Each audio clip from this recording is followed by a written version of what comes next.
Donc le bâtiment, l'idée c'était de faire venir des entreprises, normalement, plutôt des startups, pour faire développer des techniques du numérique autour de l'agroalimentaire. Donc on voit un petit peu l'évolution des métiers où on introduit du numérique à chaque fois.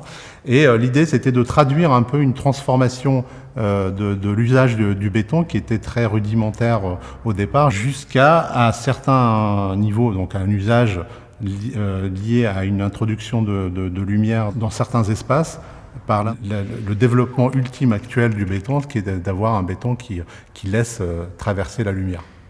Voilà.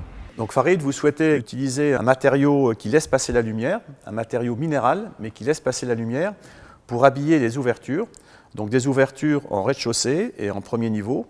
Donc ce sont des ouvertures qui font 4 mètres de haut et entre 1 mètre et voire 2 mètres de large. Vous avez pensé donc à des bétons existants sur le marché. Donc il y a 2 grandes familles de bétons qui laissent passer la lumière.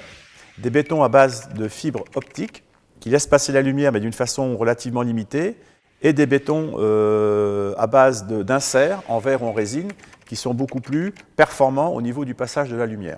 Le béton transparent est constitué de 80% de béton, donc de minéral, et de 20% d'inserts en résine ou en verre.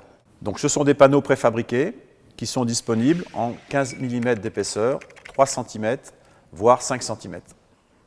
Ce sont des éléments qui sont non structurels, qui sont également destinés à l'aménagement intérieur des bâtiments, mais qui peuvent également habiller des parties correspondant à des fenêtres. Ces bétons, bien sûr, sont récents et font l'objet encore de développement au niveau d'un certain nombre de paramètres, notamment paramètres dimensionnels.